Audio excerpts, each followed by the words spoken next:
going for there. Kelsey's going to have a blast with the audio. I'm sorry, buddy. Andrew's editing. Oh, Okay, nice. Good luck, Andrew.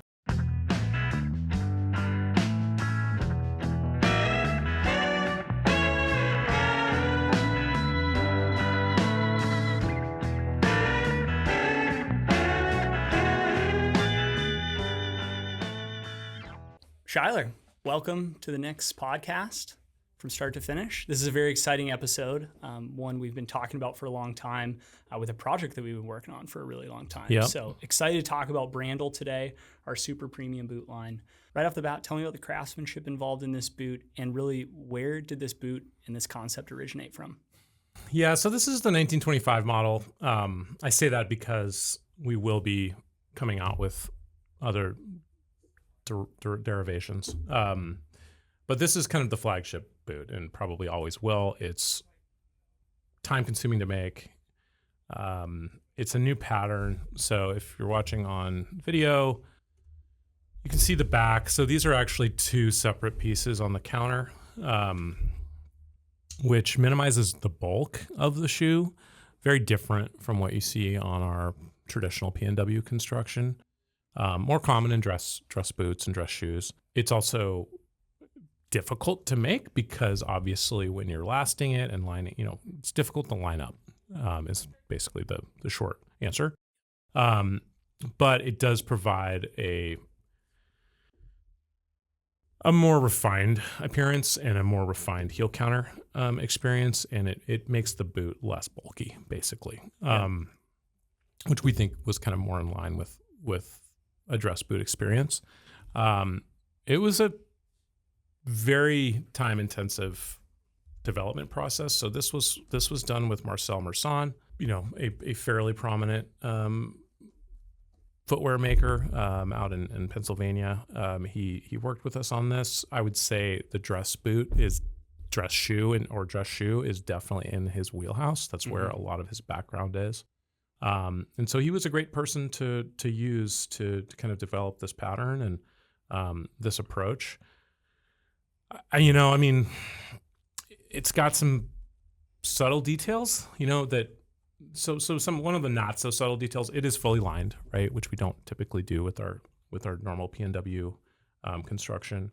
It's got like a leather toe puff in here in the vamp, which is a more elegant, lighter weight, sophisticated approach than doing a Solastic. Right. It's got some other interesting things that are maybe not as immediately apparent. So this would sit on a last for as long as a week or sometimes longer. And when you're putting a piece of footwear on a last, leather is got memory. And so the longer that it's on the last, the longer that it kind of retains the shape and quickly assumes that shape when it goes onto your foot.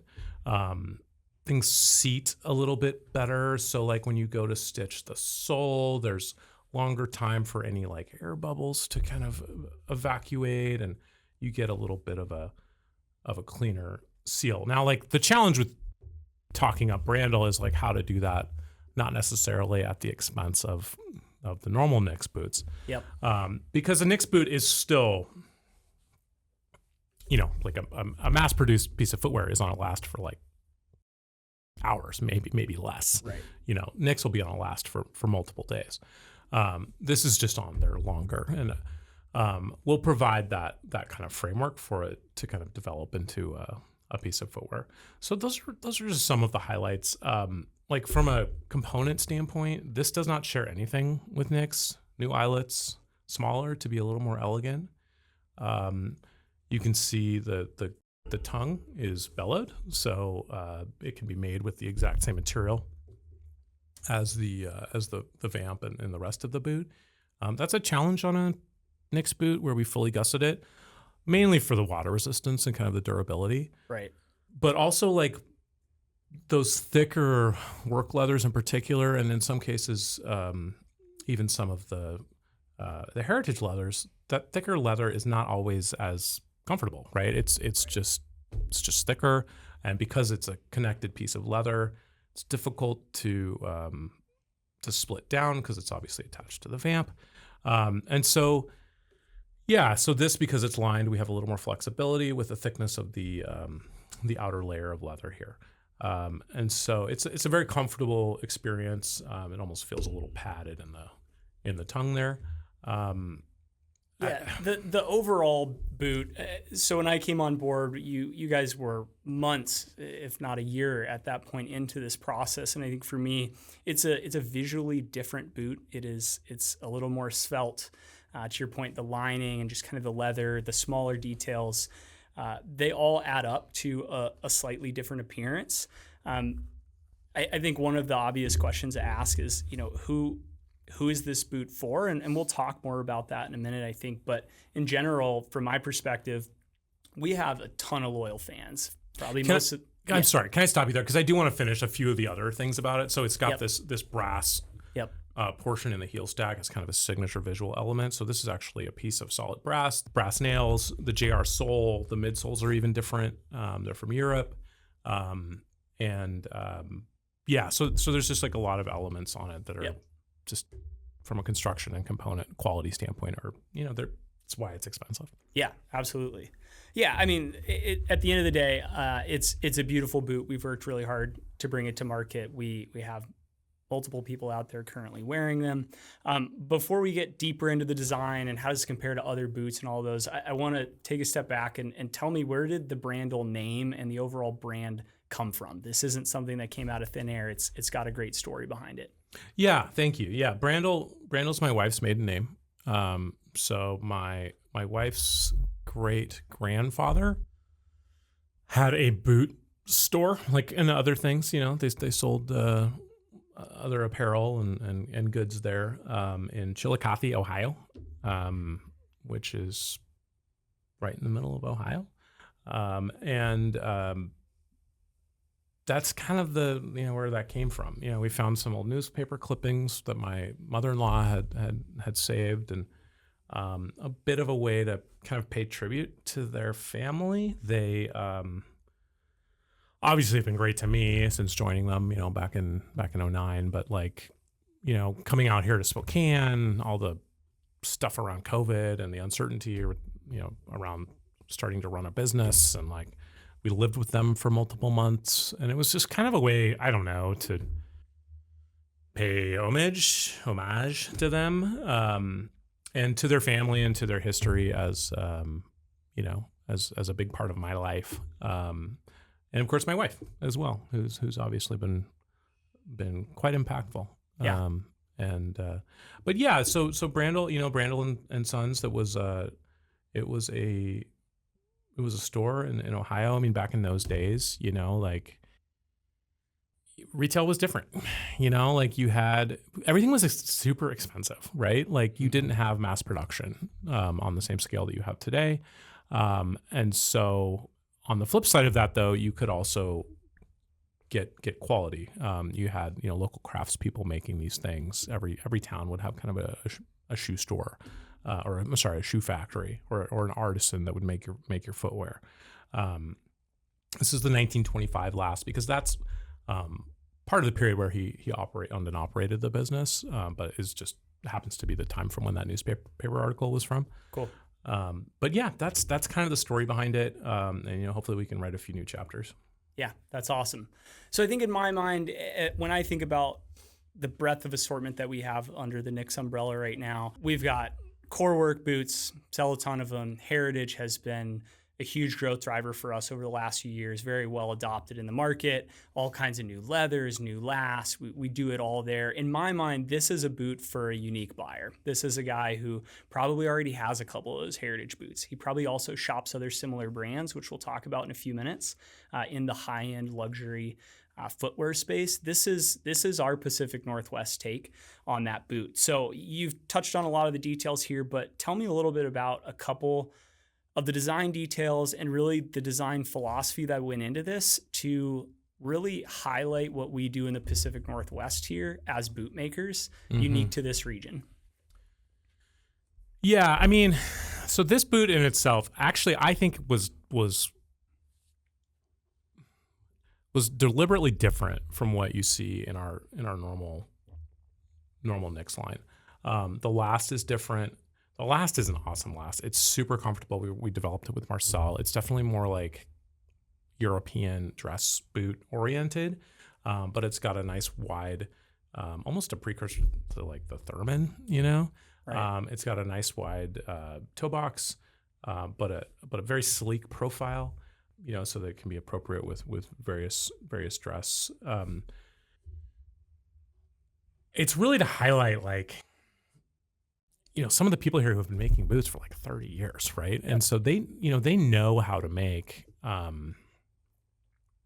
amazing footwear that's highly finished and perfectly put together. We just don't always have the time, right? So P&W boots, I don't think, are known as being the most like meticulously finished pieces of footwear. There's a reason for that, right? So like a lot of the materials that we work with, they're optimized for durability. A lot of the manufacturing techniques and hand making techniques are optimized to work with these materials that are optimized for durability, not necessarily to like conform the most easily or eliminate the most variance in like how things come together to have like perfect stitching or absolutely perfect proportions. You know, like the leather that we use on the work boots is quite thick, which makes it very difficult to have perfect stitching, you know, at the, you know, more common areas. Now, it's obviously something we've worked on, and I think we've gotten a lot better with it over the last few years. But this boot is essentially to showcase that like we can make the same durability, the same quality as the work boots or the heritage boots, but with a higher level of finishing and attention to detail. It just costs more money because it takes a lot more time. And the components, you know, some of these are legitimately more expensive. In some cases, quite a bit. The leather itself. There's other components to it, like, so the way we cut this, you know, we'll basically use one hide. Whereas on a Nick's pair, you might get 2 to 2.5, you know, or like, and then compare that to a mass-produced piece of footwear, a Thorogood or something like that, you're looking at like probably 5 or 6, which is obviously a major cost driver for the product. But to sum it up, like, it's really like, how can we showcase the skills and the artisans and also like create a more clear value proposition? And so if you're expecting perfection and you're expecting like, I want a level of finishing that, you know, is going to be absolutely perfect, that's what this is supposed to be. Yeah, I guess that's kind of the point I'm getting at here is I believe in our work boots, we are already the highest quality in the area. We have focused on that and making sure that all those details are right. We've pushed that into heritage, and our heritage boots are beautiful. We've invested a lot in leather development, in getting all those little details right. And I think to your point, and really to who is this boot for, it's that guy for looking for that next level, even on top of where we are already. And you look at a Station Master, the amount of effort and attention to detail that goes into a boot like that. Western, we have worked really hard to make sure that we build the best Western work boot available in the market. This is more for the discerning buyer looking for something a bit more fashionable. Certainly you could go out and work concrete in it. I probably won't, but you can dress it up beautifully. I mean, like some of this is to highlight how good of a deal the Nick's boots are. Like a Station Master is probably too inexpensive. With the amount of time that goes into it. And that may sound crazy for something that costs $600 to $700, but like, these are American workers earning good wages. The materials that are going into it are from this country. They're extremely high quality. And you know, it's a bargain, man. Yeah, it's a bargain. It's a bargain. It's a bargain. Nick's bargain boot. Whereas this is, I think, an opportunity to kind of maybe make the value proposition a little more clear, reset the expectation, and have a fair understanding of what is being made and what is being received. Right. So stepping back from the product for just a minute, I want to talk about Nick's as a total company and what has got us to this point. What do you believe in our DNA has allowed Nick to evolve from fire boots to high-end heritage boots to now a super premium line over the last few years? My glib answer would be the Japanese, but no, I mean, there's some truth to that, right? Like, Japanese and Asian market, and the Japanese in particular, really fell in love with Americana in the last 20 years or so, especially. And you could look at some of the other, our biggest competitors, probably whites. They were purchased by a Japanese company because of this, because they're so popular in Japan that there was a value proposition to be had there, from a kind of value standpoint, in cutting out the middleman, if you will, right, and so that they could gain access to their production, which I think pushed our competition in a direction towards this heritage line. There were $1,500 shell cordovan P&W work boots, as recently as like 3 or 4 years ago. Right. Because of that demand. And so from our DNA's perspective, Nix has always been frankly opportunistic, like you look at, different ownership groups come in with different preferences and different, we've probably owned by like 4 different people, maybe 5, I don't remember. But some people were really into Western wear, right? And so we had a line of Western boots, I think in like the 80s, Right. up to the, maybe 2000 or so.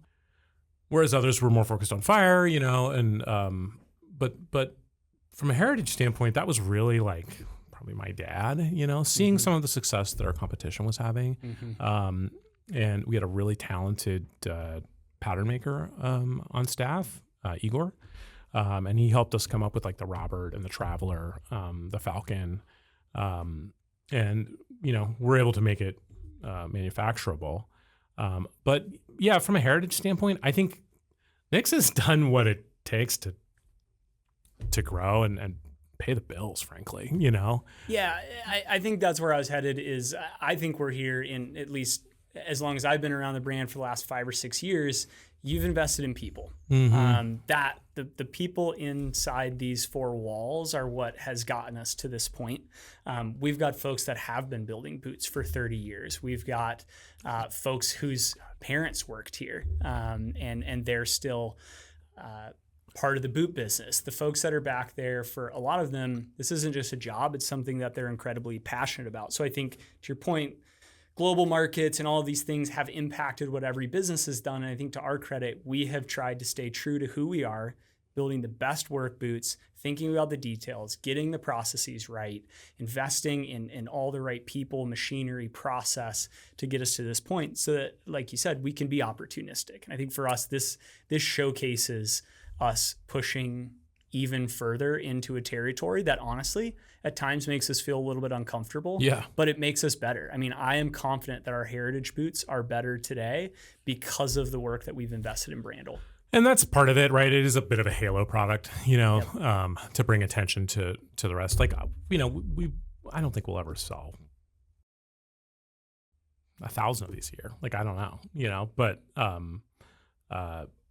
we'll certainly probably not ever make 70 a day, Yeah. But these are also a way to drive the business forward, not for the sake of the business. Like, to your point, like, I don't really think that way necessarily. I think like, okay, how can I pay people more? Because there's going to be another race cycle.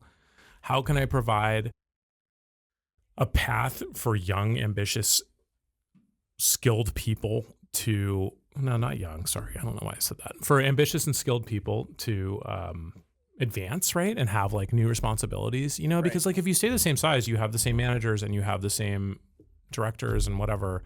And then like somebody has to like retire for somebody to get, a promotion. And so then you often will lose those people to other opportunities. And so I've always thought like, well, the best way to keep the best people is to provide them with opportunities to provide for their families even more effectively, do things that are interesting, and do things that they're proud of, And I think this is really aimed at providing that type of function. Brandle will have its own production line. It'll provide a venue for bootmakers who show a lot of skill and care and craft to advance and work on other parts of it. And, like it's like never going to take away from what we're doing with Nix, but it's like, you've got to keep adding on additional opportunities, I think, to provide people with that, with that mobility, Absolutely.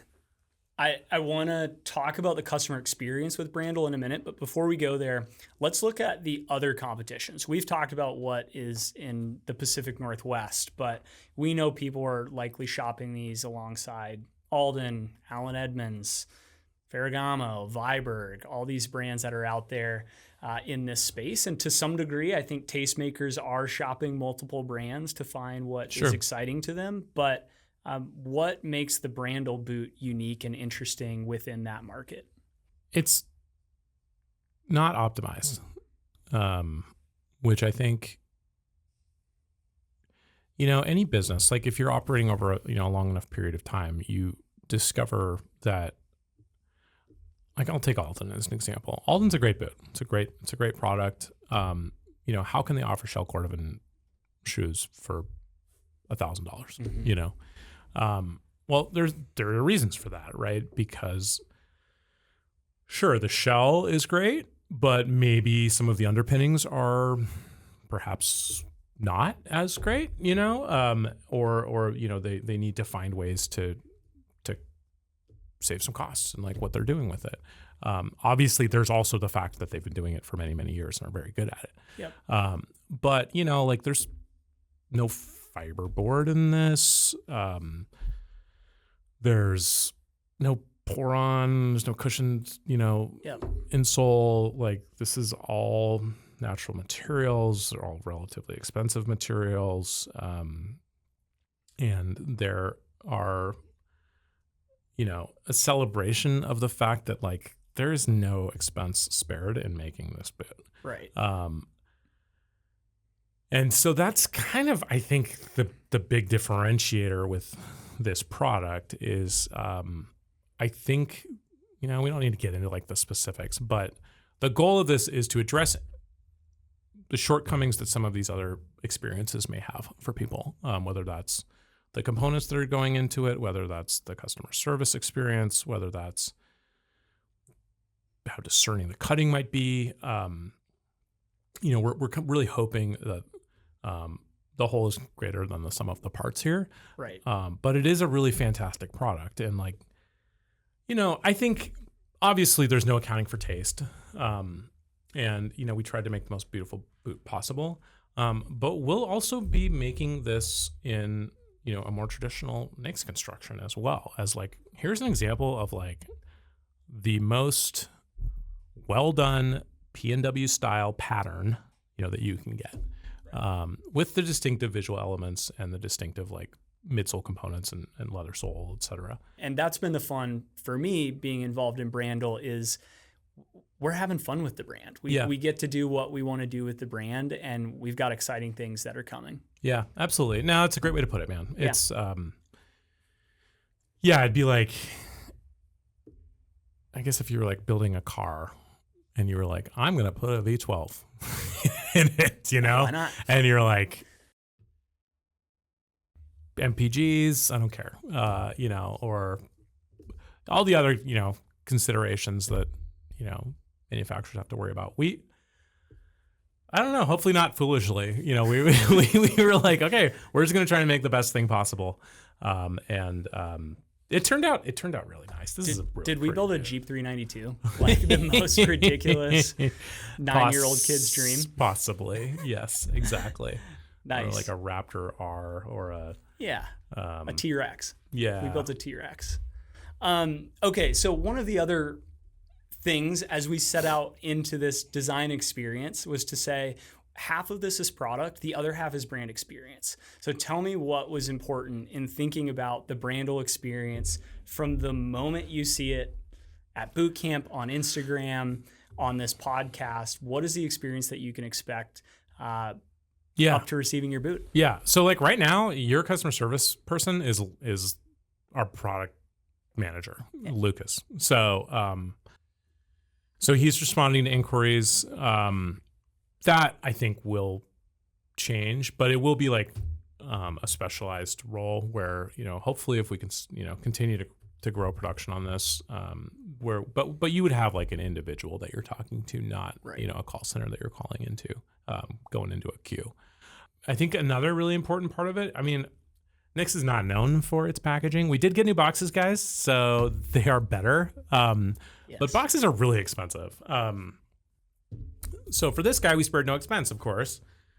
So we've got the Brandle box here. So this is what it looks like. It's got a handle on it. I think we should make this handle in leather. We're just discussing that. But you open up to a really beautiful experience, right? We've got kind of an introduction to the brand from me. Probably the best signature that I can do, which is not that great. This is a quote from the newspaper article. It's going to come with shoe trees that are already in the shoes in this case. It's going to have a little container for your boot care products. So it'd be like some Saphir Renovateur, a dauber, as well as a horsehair brush. And then, of course, secure, right? It'll come with boot bags. It'll be really firmly ensconced, under here. No scuffs or damage would happen in shipping. So I think like a really thoughtful unboxing experience was kind of what we were going for there. Yeah. So I think the packaging, the boxing experience, the delivery experience, you're not going to like worry about scuffs or anything like that. Yep. The customer service experience, you'll be dealing with a single point of contact. It's not as customizable. That's, I think, the one downside. But I think like that's something that I don't know, maybe that'll be a thing someday. But you think about like the customizability options of a Nix. I mean, those evolved over like 30 years of sourcing, and expertise. Whereas this, is just a really beautiful product. There are some things you can change on it and make it your own. Never satisfied, right? Right. But for the most part, the 1925 is going to look like this, and then any new product is kind of going to look the way that it looks. Okay. So I'm going to do some quick hitter questions here at the end, just talking about your experience with Brandle to this point and where we're headed. So we have faced challenges in this project. That is the very nature of a design project at this scale, thinking about the customer experience, the product, all of that. Tell me along the way, what was the one biggest thing to overcome that you and the team were able to solve for?